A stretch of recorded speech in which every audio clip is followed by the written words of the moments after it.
All right, so I know that a lot of people, well, maybe not a lot of you, but some of you might feel like exercise is kind of intense and stressful and sometimes fast-paced.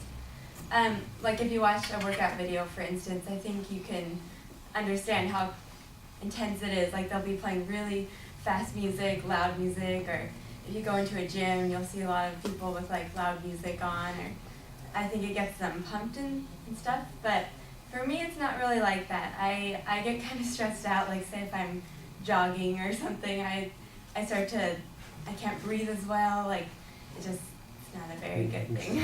So I'm like gonna faint or something. But so I just kind of wanted to share that there are other ways to exercise that are not stressful.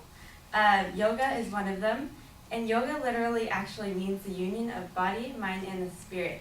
So I don't see how that can be very intense or stressful. I mean, I guess it could be a little tense, like in the poses and stuff, but not if you're like jogging down the street.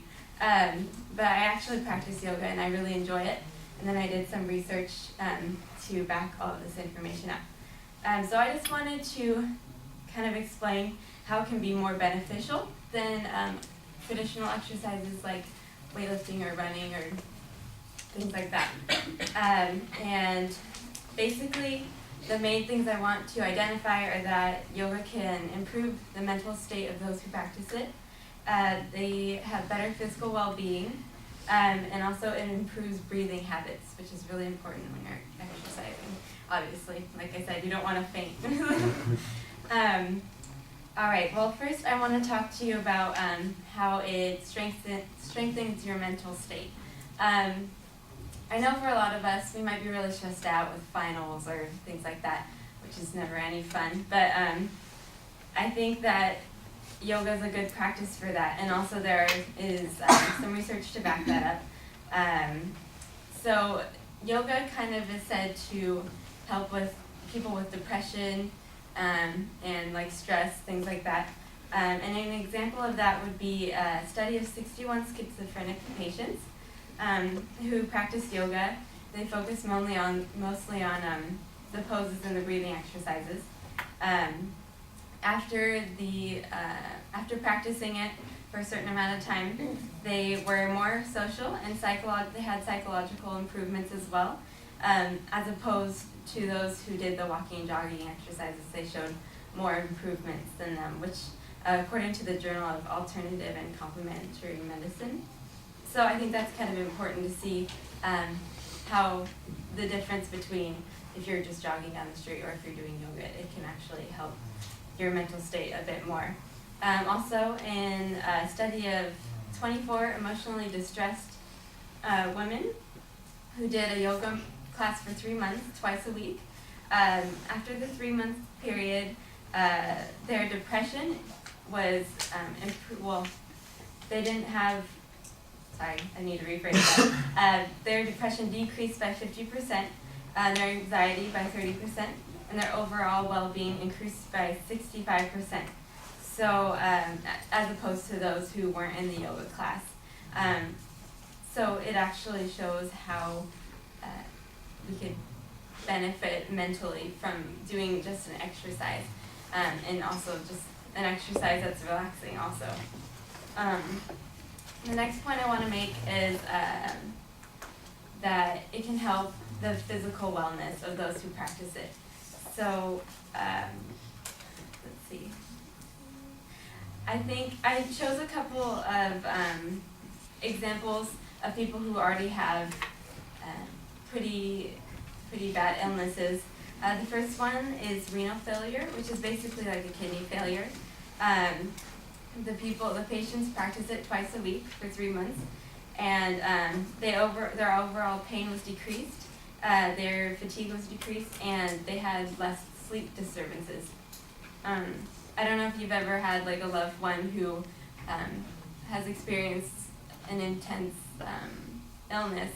So I think if you did, you could probably see how much it affected their sleep or how much it affected their body. So that was according to Lisa Diamond on the benefits of yoga in improving health. Another example is in 50 cancer patients who did 90-minute yoga sessions twice a week. They did primarily relaxation exercises, which aren't as intense as some other exercises. They had sleep improvements as well by 22%. Their appetite was improved by 22% as well. And their digestion was improved by 26%. So again, like, I don't know if you've had any relatives with cancer. I think it's pretty hard to see them go through that. So anything that helps is important. So now that we know how it improves our mental wellness and our physical well-being, I want to talk to you about how it can improve our breathing techniques, which, like I said, is really important. I'm sure you all know it's important. All right, well, first of all, there's one of the breathing techniques I want to talk about is Ujjayi breathing, which is basically a slow breath. You do 2 to 4 breaths per minute, which is not a lot, but it just makes sure that you get enough oxygen into your body and then you exhale. And it literally means victorious breath, so yeah, you can tell it's kind of important. So there was a study between athletes who trained in yogic breathing, and then there was those who didn't actually do the yogic breathing. So once they were doing the test on the exercising of those who did the yogic breathing and those who didn't, they found that those who didn't had lower exercise rates, and they also had more oxygen consumption. So basically this is due to the chemoreflex sensitivity, which means that when you're exercising, you're able to take in more carbon dioxide, which is, like I said, important, especially when you're an athlete. It's funny to see how, like, say you're going to play a football game, you don't think about how yoga might affect your performance out on the field or something. So I think, I think it's interesting that people were able to breathe better and exercise better with the use of Ujjayi breathing. That was according to Dr. Richard Brown. And then also another example of how yogic breathing can help you is, say you have asthma. The slow breathing kind of helps you. I used to have asthma when I was little, and I woke up in the middle of the night and I couldn't breathe. I just felt like I was suffocating. And I remember my mom telling me to just, like, breathe in and out really slowly. And so that kind of mirrors what yoga breathing emphasizes a lot of the time. And also, a man named Dinabandhu Sarli, who was a 30-year yoga leader before he started practicing yoga. He had asthma also for all of his life. Once he started practicing it, the symptoms went away, and he doesn't have it anymore. So I think it's pretty interesting. We don't have to just turn to the doctors and say, I need a prescription for something. You can actually use exercising, and an exercise that's relaxing and good for your health.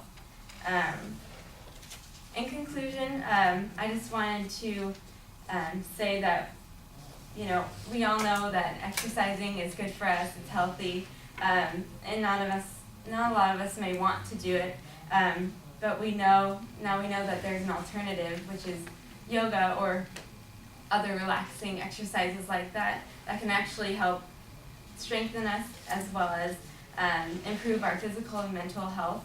And I would encourage you to see if yoga is something that you might be interested in. If not, that's fine, but I don't know, for me, because I find other exercises so stressful, I think an alternative is a good thing. So if you identified with any of these things, I would encourage you to try yoga. Thank you.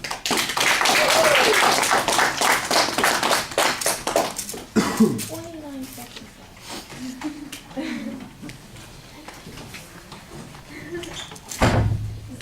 All right, Samantha, what did you think? I thought the speech was really good. You seemed really comfortable and relaxed up there when you were looking at the audience. You didn't really look at your notes very often unless it was like to remind you.